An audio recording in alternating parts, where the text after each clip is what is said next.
बहुत पुराने समय की बात है। राजा शेर सिंह को कोई संतान नहीं थी। महारानी के कहने पर उन्होंने संतान की प्राप्ति के लिए दूसरा विवाह कर लिया, पर फिर भी उन्हें कोई संतान प्राप्त नहीं हुई।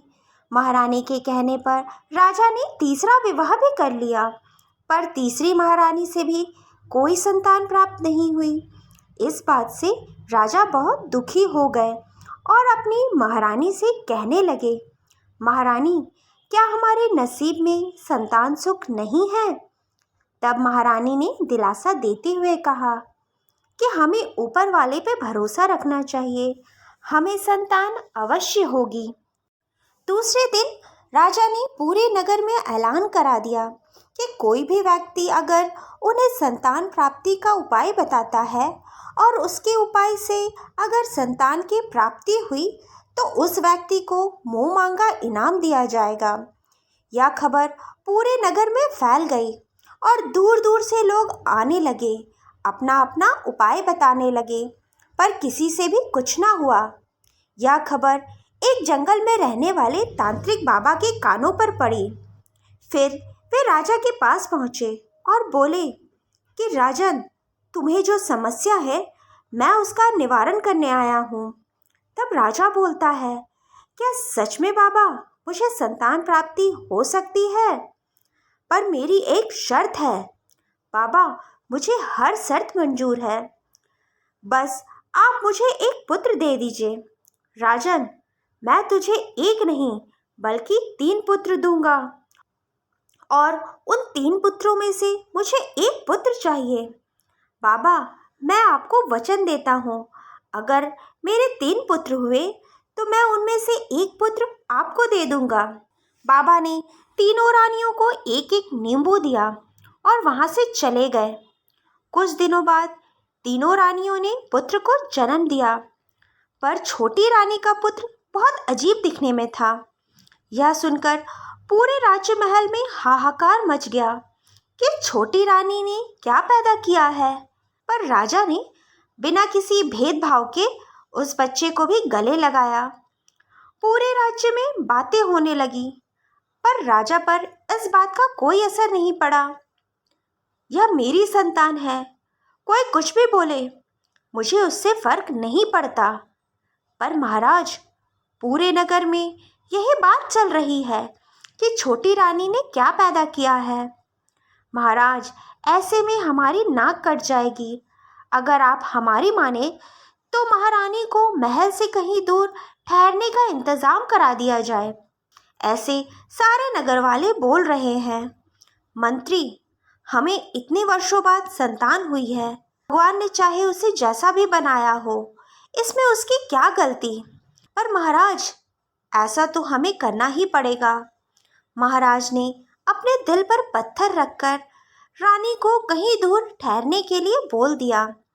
फिर महल से दूर छोटी रानी के लिए एक घर बनवाया गया जिसमें वह अपने बच्चों के साथ रहती।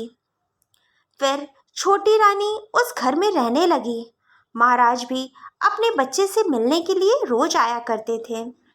सभी बच्चों में से छोटी रानी के बच्चों पर राजा का लगाव ज़्यादा था।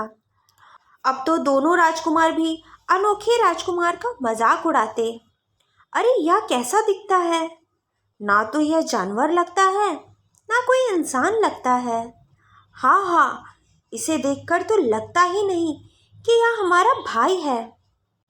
जब दोनों राजकुमार शिकार के लिए जाते तो वह अनोखा राजकुमार भी उन लोगों के साथ जाया करता। शिकार के बाद अच्छा अच्छा मांस वे दोनों राजकुमार ले जाते। अंत में बचा हुआ बेकार मांस उस अनोखे राजकुमार को दे देते। छोटी रानी भी अपने बेटे को बहुत समझाती कि उन दोनों के साथ मत जाया करो, वे लोग तुम्हारा मजाक उड़ाते हैं। माँ, पर वे लोग तो मेरे बड़े भाई हैं। बेटा देखो, उन लोगों ने शिकार के बाद अच्छा अच्छा मांस रख लिया और तुम्हें क्या दिया? यह बेकार मांस। कोई बात नहीं माँ, एक दिन सब कुछ ठीक हो जाएगा। एक दिन दूसरे नगर के राजा ने अपनी पुत्री का स्वयंवर रखा। सभी राजकुमारों को निमंत्रण भेजा गया। दूर दूर से राजकुमार उस स्वयंवर में भाग लेने गए। दोनों राजकुमार को भी स्वयंवर का न्योता आया। वे लोग इस स्वयंवर में जाने लगे। इधर वह अनोखा राजकुमार भी स्वयंवर में जाने की तैयारी करने लगा। तभी उसकी माँ बोली, बेटा तुम कहाँ जा रहे हो? तुमसे कोई विवाह नहीं करेगा। क्यों तुम बार बार अपना मजाक बनाने चले जाते हो? माँ, मैंने आज तक स्वयंवर नहीं देखा है। बस देखने जा रहा हूँ कि स्वयंवर होता कैसा है। बेटा, पर वे लोग तुम्हें अंदर जाने नहीं देंगे। माँ, मैं अंदर नहीं जाऊंगा, बल्कि बाहर खड़े होकर देखूंगा। अनोखा राजकुमार बहुत जिद करने लगा स्वयंवर देखने के लिए। आखिरकार उसकी माँ ने हार मान ली। फिर उन दोनों राजकुमार के साथ वह अनोखा राजकुमार भी स्वयंवर के लिए जाने लगा। इधर स्वयंवर शुरू हो गया और मंत्री ने राजा के शर्त के बारे में बोला कि राजकुमारी के हाथ में एक वरमाला है और वह इस वरमाला को घुमाकर फेंकेगी। जिस भी राजकुमार के गले में यह वरमाला जाएगा वह उसी के साथ विवाह करेगी। सभी राजकुमार इस बात को सुनकर खुश हो गए। फिर राजकुमारी ने उस माला को घुमाया और जोर से फेंका। वह वरमाला घूमते घूमते बाहर खड़े उस अनोखे राजकुमार पर जा गिरी। यह देखकर वह अनोखा राजकुमार डर गया कि यह माला उस पर कैसे आ गिरी। अंदर सारे राजकुमार एक दूसरे की ओर देखने लगे, पर माला महल के अंदर किसी भी राजकुमार पे ना गिरी। सभी लोग हैरान हो गए कि माला कहाँ गई। राजकुमारी ने फिर से माला घुमाया और राजकुमार की तरफ फेंका।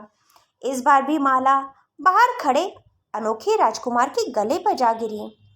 सारे राजकुमार फिर से एक दूसरे के गले की तरफ देखने लगे, पर वह माला किसी के भी गले में ना गिरी। तब सभी चौंक गए कि माला कहाँ गायब हो रही है। इस बार फिर से नई माला मंगवाई गई और राजकुमारी ने बोला, मंत्री जी, इस बार ठीक से देखिएगा कि यह वरमाला कहाँ जा रही है। राजकुमारी ने फिर से माला को घुमाया और राजकुमार की तरफ फेंका। इस बार मंत्री माला को बहुत ध्यान से देख रहा था।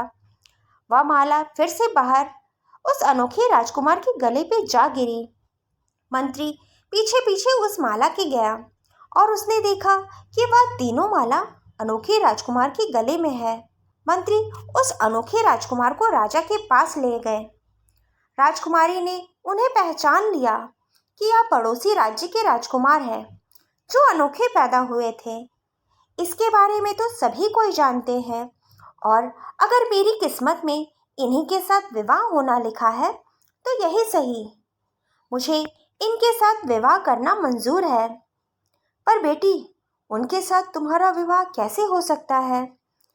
पिताजी, शायद भगवान को भी यही मंजूर होगा।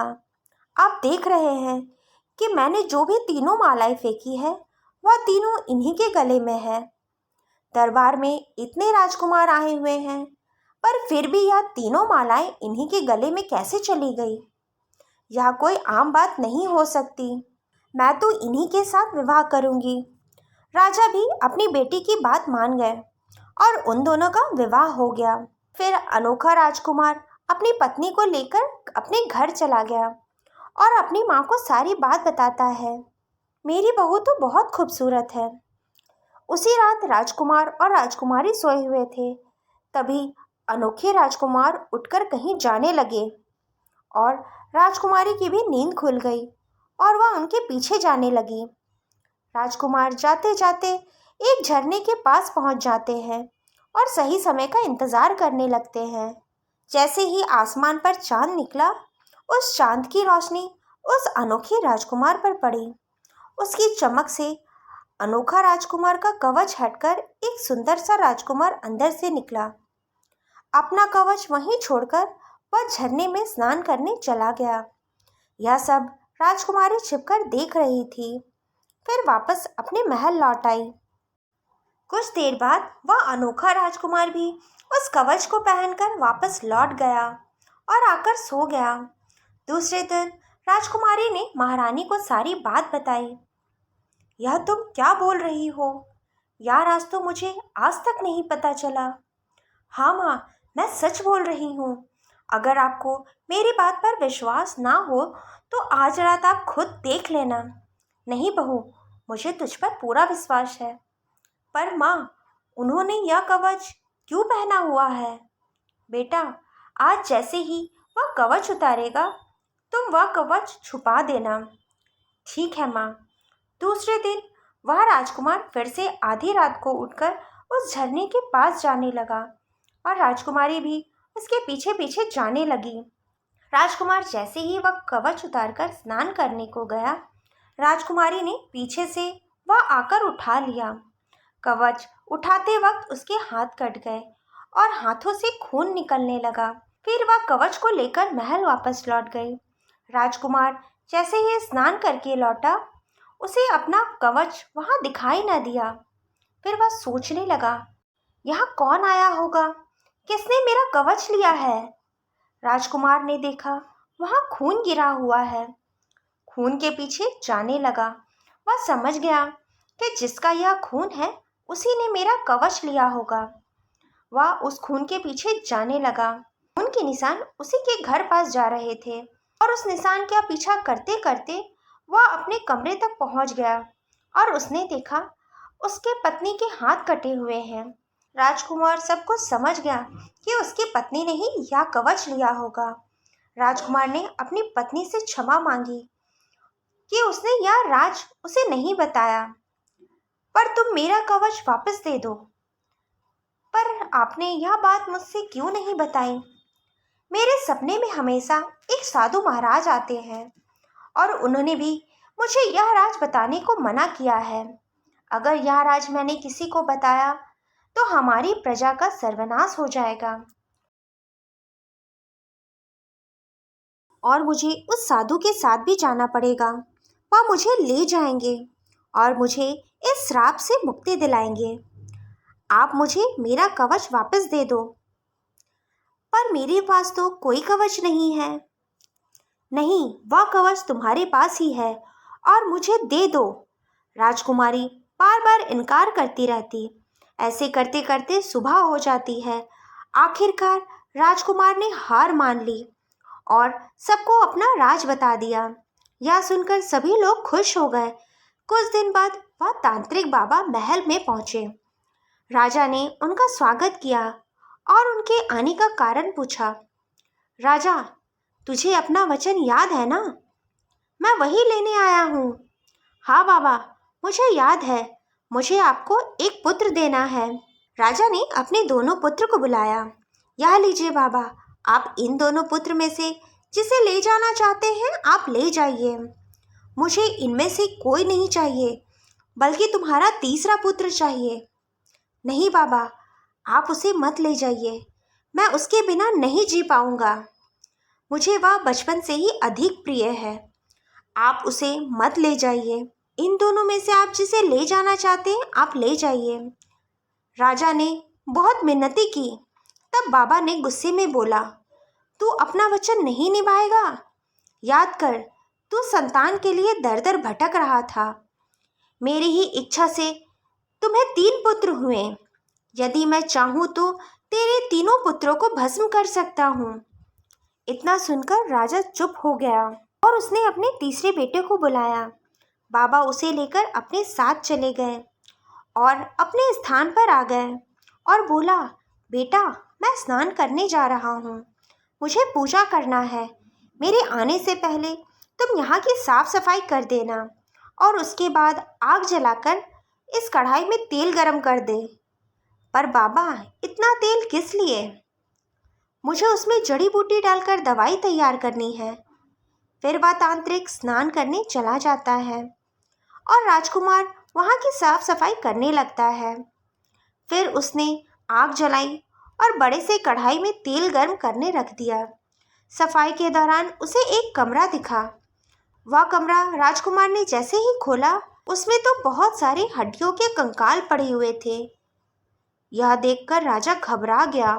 वह कंकाल राजकुमार को देखकर हंसने लगे। तब राजकुमार बोला, तुम लोग मुझे देखकर क्यों हंस रहे हो? अब तो मैं पहले की तरह भी नहीं दिखता। हाँ, क्योंकि तुम भी हमारी तरह थोड़ी देर बाद यहाँ लटकोगे। मैं यहाँ क्यों लटकूंगा भला? यह बाबा नहीं बल्कि शैतान है। बस सभी को यहाँ लेकर आता है और उसे गर्म तेल में डालकर मार देता है और उसके शरीर से आत्मा निकालकर अपने शैतानी मालिक को भेंट करता है, जिससे उसकी शक्तियाँ बढ़ती है। उसने हमारे साथ भी ऐसा ही किया। अभी वह स्नान करने गया है। उसके बाद वह तुम्हें बोलेगा कढ़ाई में देखने के लिए। तुम जैसे ही कढ़ाई में देखोगे, वह पीछे से आकर धक्का मारकर कढ़ाई में डाल देगा। अगर ऐसा है तो मैं उस बाबा को आज अच्छा सबक सिखाऊंगा। राजकुमार ने वह दरवाज़ा बंद कर दिया। इतने में ही वह तांत्रिक बाबा वापस आ गए। बाबा आग जला के मंत्र पढ़ने लगा। थोड़ी देर बाद उसने राजकुमार को कढ़ाई में देखने को कहा। राजकुमार दूर से ही कढ़ाई में देखने लगे। अरे बेटा, इतनी दूर से नहीं, कढ़ाई के पास जाकर सर नीचे करके देखो। फिर राजकुमार कढ़ाई के पास खड़े होकर देखने लगा। बाबा, मुझे समझ में नहीं आ रहा है, कैसे देखना है? आप अगर मुझे बता दीजिए। ठीक है, हटो, मैं बताता हूँ। जैसे ही बाबा राजकुमार को बताने के लिए कढ़ाई में झुकते हैं, वैसे ही राजकुमार ने बाबा को पीछे से धक्का दिया और बाबा कढ़ाई में गिर गया। बाबा जैसे ही कढ़ाई से निकलना चाहा, राजकुमार ने फिर से धक्का मारा और बाबा उसी कढ़ाई में डूबकर मर गया। जैसे ही तांत्रिक की आत्मा मुक्त हुई, राजकुमार ने उसकी आत्मा को कमंडल में डाल दिया। फिर राजकुमार उस कमरे में गया जहाँ कंकाल लटके हुए थे और उसने कंकाल से पूछा कि अब मुझे आगे क्या करना है। उस कंकाल ने बताया, तुम उत्तर दिशा की ओर चले जाओ, वहाँ एक चमकीला पेड़ है, उसी के नीचे गड्ढा करके इसे डाल देना, पर याद रखना कुछ बोलना मत। तुम्हारी आवाज़ सुनते ही वह शैतानी बाबा की आत्मा मुक्त हो जाएगी। वह बोलने के लिए बहुत मजबूर करेगा, पर तू कुछ बोलना मत। और हाँ, उस चमकीले पेड़ के पास एक कुआं भी है, उसका पानी लाकर अगर तू हम पर डालेगा तो हम पहले की तरह हो जाएंगे। फिर राजकुमार उत्तर दिशा की ओर जाने लगा। जाते जाते उस कमंडल से तांत्रिक की आत्मा बोलती है, अरे राजकुमार, तुम्हें अपनी माँ और अपनी पत्नी की याद नहीं आती? पर वह राजकुमार कुछ ना बोला, बस चलता रहा। थोड़ी देर चलने के बाद वह तांत्रिक फिर से बोला, अपनी माँ का नाम सुनकर भी कुछ ना बोलेगा? तो राजकुमार कैसा है? तब राजकुमार बोला, खबरदार, मेरी माँ का नाम मत लेना। राजकुमार के बोलते ही बाबा की आत्मा कमंडल से आज़ाद हो गई। तांत्रिक की आत्मा भागने लगी और राजकुमार भी पीछे पीछे भागने लगा। तांत्रिक की आत्मा एक बिल में जाकर घुस गई। तब राजकुमार ने भी एक डंडा लेकर उस बिल में खोदना शुरू कर दिया। तांत्रिक जैसे ही बिल से निकलकर भागने लगा, राजकुमार ने उसकी आत्मा पकड़कर फिर से कमंडल में डाल दिया। तांत्रिक ने फिर से बोलना शुरू कर दिया, पर राजकुमार इस बार कुछ ना बोले और उत्तर दिशा की ओर जाने लगे। बहुत दूर चलने के बाद उसे चमकीला पेड़ दिखाई दिया और वहाँ कुआं भी। राजकुमार ने उस पेड़ के नीचे गड्ढा करके उस आत्मा को गाड़ दिया और कुएं से पानी लाकर वापस उसी जगह चला गया और उसने वह पानी उस कंकालों पर डाला। पानी छिड़कते ही वे लोग अपने असली रूप में आ गए।